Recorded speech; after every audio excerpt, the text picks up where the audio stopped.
Hello, hello there, amazing beings. Yes, let's continue talking about nutrition. Yes, this is Mary Tapper. And thank you so much for subscribing. Do not forget to subscribe. Do not forget to like and to share this video. And leave any comment at the bottom of this page. If you did miss the first episode that I did last week, just check the bottom of this video. You should find it somewhere. Yeah, because you are what you eat. So I will start by sharing a very short story about myself. And that is when I think it was 2010 when I was pregnant for my son. Then a few months later, I had him. That was my second son, and my husband and I, we wanted to try if we could go for our third baby and not wait maybe 2 or 3 years to have the third baby. So I asked my doctor if I could just go ahead and become pregnant again after winning my son. And he said, yeah, you had a good pregnancy. Everything went on well. So you're good to go. So after that, I had gained weight, after having my baby. And becoming pregnant again was like, the possibility of me doubling that was, really big. So then I became pregnant for my daughter. And during that time, I was so addicted to white chocolate. I love chocolate, but white chocolate is just a bomb for me. I would I always made sure that my refrigerator had lots of it.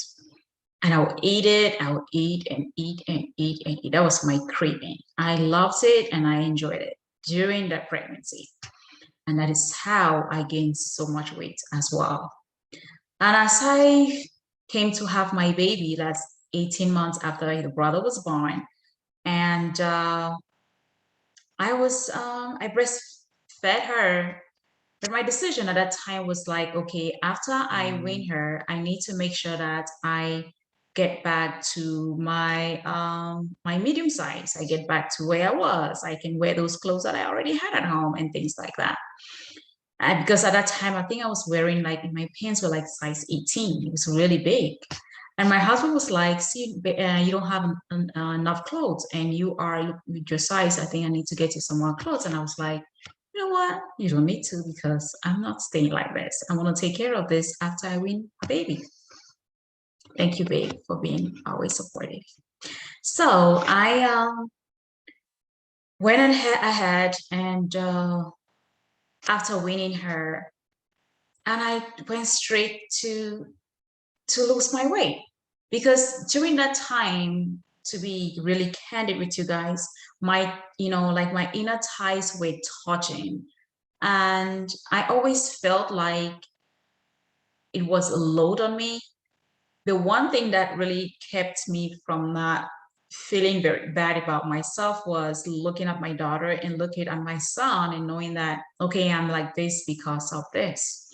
That time, the process that my body had gone through to bring these beautiful beings into this world. I was just happy, cherishing those moments and really being thankful for a great pregnancy and enjoying my kids. Yeah, and one time, my husband were talking, and somebody has said that during the time that I was really big, someone has said, "Oh my gosh, she became so big and ugly," and things like that.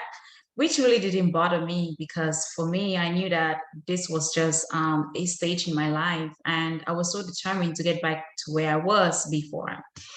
So I know many people wouldn't have, maybe you might not be able to take it that way, but I want us to understand that no matter what life throws at us or what others, they say about us, we are capable of letting it in or just ignore it.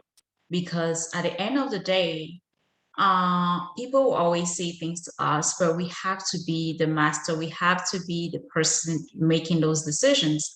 We don't give our power away. We take them. We have that power, and we decide on what is good for us. And whatever size we are, we just know that we are beautiful. Did my husband ever said I wasn't beautiful? Of course not. He never did that. He loves me in all those sizes that have been throughout our journey together. and I've never felt like I had a problem or things like that. And I do understand that some people, maybe uh, in your role as a mother and things like that, you might not have that support. But always know that I'm here, whatever you might be going through now, to be that support for you and let you know that you're beautiful just the way you are. So after really winning my daughter, I decided to go full swing. At this time, what I really decided to eat was mostly salad. I would make lots of smoothies, and then I would fast. I'd always been a fan of fasting. I always fast most of the time. And the journey was really swift because it didn't matter what I had at home. I would not put anything else in my mouth except what I knew was good for my body. I was so determined and had this resiliency. I was really great at it, you know.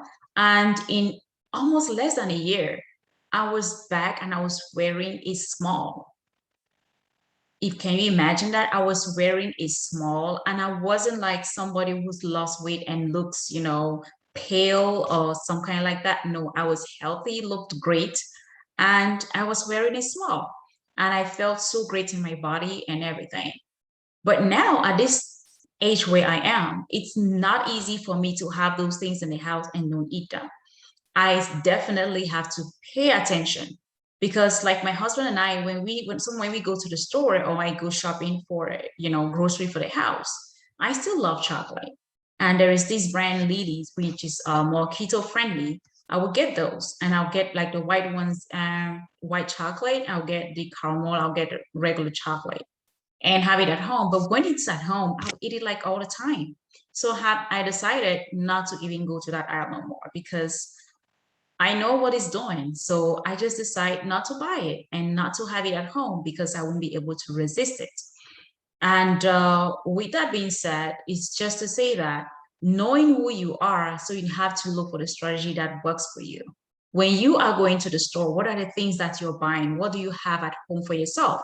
Even when you're snacking, what are you snacking on? Celery is good to snack on. I love my red peppers. They are really a bomb. I love cucumbers. They are really good too. Those are the things that you can have at home to snack on, knowing that you're not hurting yourself. I like to get organic ones because the ones that are not organic, it means that all these pesticides, insecticides has been sprayed on them and they get directly into those. So trying to get what is more has been protected or doesn't have all those things is preferential. But again, just make sure that when you make your list when you're going to the store, you are putting down those things that are really good for your body. You are making sure that your home doesn't have those things that will make you sway away from your objective of taking care of you and making sure that what you're putting in your body has the best value and that it will be good for you and do a lot and where you're in charge and not just falling for those things around you. Yeah, me, I can't do that anymore, like having them at home and not eating them. So I've decided to not just have them. And once in a while, I might get something, but I'm not making anything a habit. I just make sure that I have the things that I need are good for me, and we are making those decisions. And actually, if you have a partner, that is even great for us now in the house, and even with the kids, it's like we check on each other, just like I check on my husband, he checks on me, and it helps us work as a team, to be in that space where we are more comfortable.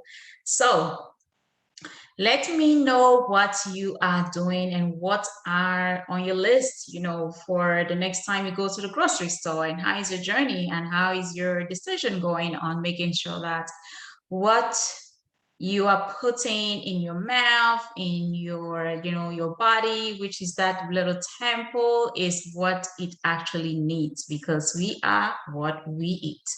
Hope you enjoyed this very short version. Thank you so much. And do not forget to subscribe, to like, and to share. Take care and bye for now.